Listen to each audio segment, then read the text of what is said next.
So this is a slightly new setup. The larger gear is identical. It's still 2 centimeters in radius, 4 pi centimeters in circumference, or 40 teeth. And the smaller gear is an unknown size. And try not to count the teeth. That's not what we want to do. What I want to do is I want to figure out if by looking at the gears and what they do, can we figure out the radius or the circumference or the number of teeth. Any way you slice it, they're all going to be essentially equivalent pieces of information. So what I'm going to do is I'm going to rotate this around.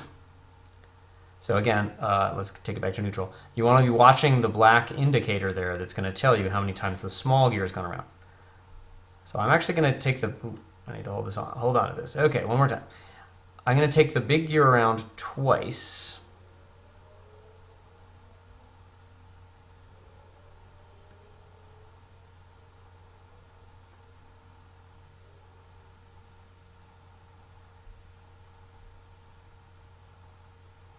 And just count how many times the small gear goes around.